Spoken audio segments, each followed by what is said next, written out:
कहते हैं कि भारत कभी सोने की चिड़िया था, यानी धन संपदा के मामले में भारत एक संपन्न देश था।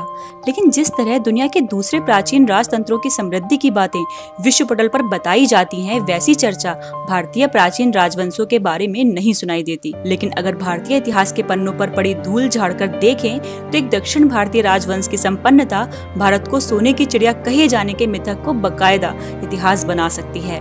इस प्राचीन दक्षिण भारतीय राजवंश को हम चोल साम्राज्य के नाम से जानते हैं।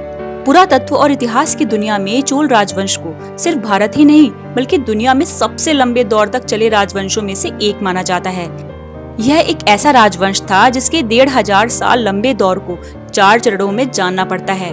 शुरुआती चोल शासक मुख्य रूप से दक्षिण भारत के एक क्षेत्र में राज करते थे, जिसे आज हम तमिलनाडु कहते हैं। पुख्ता इतिहास में चोल शासकों की सबसे पहली जानकारी 300 ईसा पूर्व से मिलनी शुरू होती है।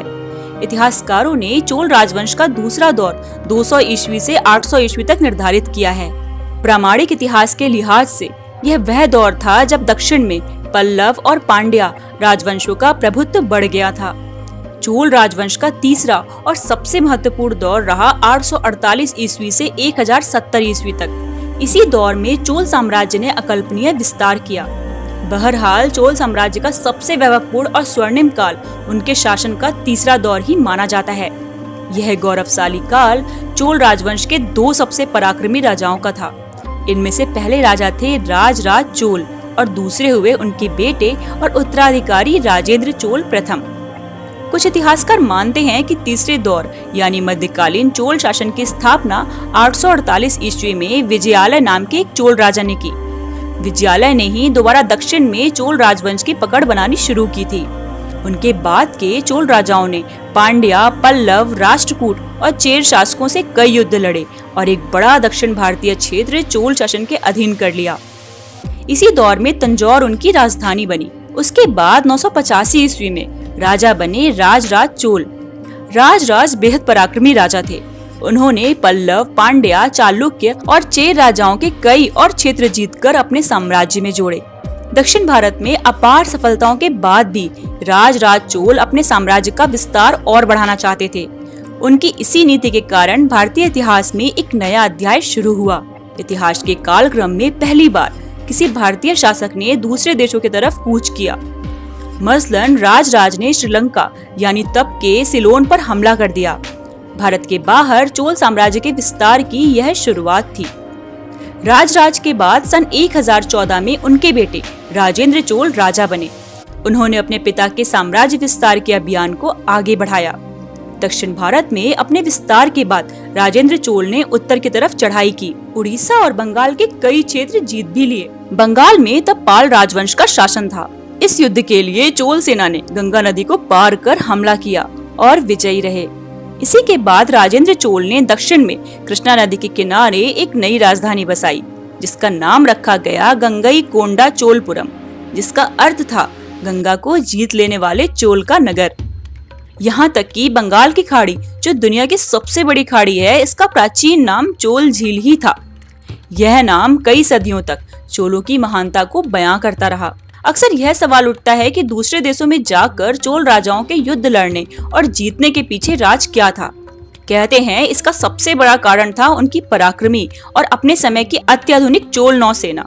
प्राचीन भारतीय इतिहास में उस समय चोल साम्राज्य की नौसेना का लोहा पूरे विश्व ने माना था। बहरहाल राजेंद्र चोल ने दक्षिण एशिया के 1-2 नहीं बल्कि कई देशों पर हमला किया और सफलता पाई। एक समय ऐसा आया जब मालदीव, श्रीलंका, मलेशिया और सिंगापुर जैसे कई दक्षिण एशियाई देशों में चोल सेना ने अपना दबदबा कायम कर लिया था। इनमें से ज्यादातर देशों के व्यापार और धन संपदा पर चोलों ने अपना आधिपत्य स्थापित किया और अपनी ताकत के बल पर उनसे अपनी अधीनता स्वीकार कराई। इतिहास में झांक कर यह भी गौर से देखने की बात है कि चीन के साथ व्यापार संबंध बढ़ाने के लिए राजेंद्र चोल ने कई राजनयिक वहां भेजे और वहां अपने दूतावास बनाए। इसी दौर में दक्षिण एशिया की ज्यादातर बंदरगाहों और समुद्री व्यापार मार्गों पर चोलों का वर्चस्व हो चुका था।